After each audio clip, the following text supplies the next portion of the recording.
Hello, wonderful people. I made this little card and I was so inspired by it that I wanted to make a little tutorial on how to make last minute Christmas cards with you. So first of all, cut your watercolor paper to size so it fits a card base that you own. For me it's size A6 and I was not cutting it actually, I was ripping it to have a nice deckled edge. Then you can draw a cloud shape with a pencil. Also, I'm sorry for my voice, but I'm sick and I still wanted to share this tutorial with you. So draw a nice cloud shape with a pencil. You can leave the marks pretty lightly. I used yellow ochre in a very thin consistency and apply it on the lower half of the cloud shape. I'm not very particular where I'm applying it, but I want to have a nice smooth edge within the cloud shape and a very sharp edge to the outer side. I want it to be like a little window into a wintry scene. If there is water piling up on your painting, you can dab it away using a paper towel.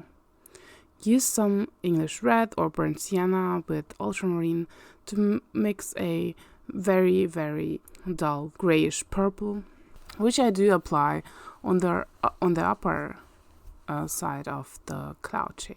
The colors will mix a little bit in the middle and I move it a little bit so I actually like it. Again, I dab away some water to avoid blooms. If you want, you can now move the paint a little, deepen the color if you want by applying a little bit more, and as soon as you're happy you can leave it to dry. The nice purpley mix of ultramarine and English red will granulate beautifully, which I really like for a cloudy winter sky. It reminds me of clouds and I do like that technique a lot. So I actually made several cards using this, also with different color combinations.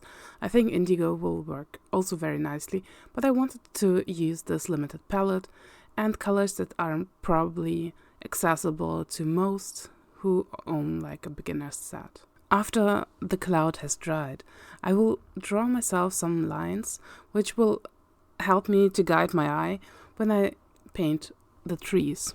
I add some black and ultramarine to my palette, straight into the mix of the purple I had there earlier, and create some kind of indigo color, a grayish bluish color. And then I use only the tip of my brush and slowly dab it onto the paper, creating branches. They don't have to be connected. It will look very natural that way, like light shining through on the branches. Take your time for this step. Like, it's not one that you should rush. It's a very slow process, but it's also very relaxing. It will help you also, if you can do this, to paint trees and landscapes if you want to do that, because it's essentially the same technique. It's very simple and just needs a little bit of time.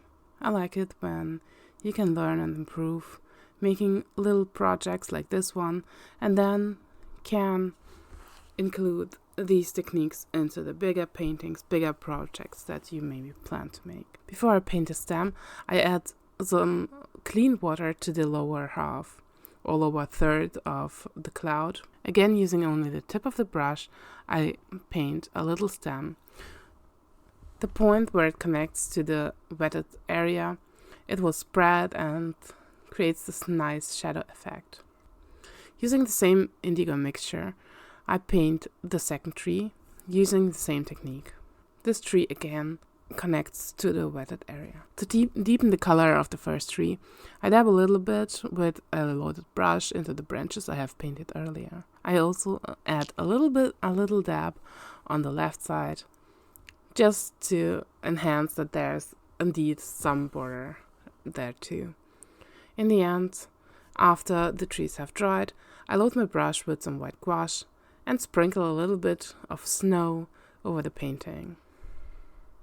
It's not too much, just to give it a little bit of some white dots, sprinkles, splatters, to show the effect of snow in the card, and of course add a sentiment I'm not great at hand lettering, so I tried to sketch it beforehand, what I wanted to write. On the second card, I just went with my own handwriting. I encourage you not to stress too much. This is a wonderful card, it's handmade, and I'm sure your own handwriting will be just as appreciated. When it's all done, you can glue your little painting onto a card base using a glue, whatever you have at home. There's nothing particular I use. I just make sure to lay it flat so it dries really flat and doesn't warp or move during the drying process. If you want it a little bit nicer, or if you want it to be a little bit more individual, you also can use colorful cardstock for your card base or a colorful card base.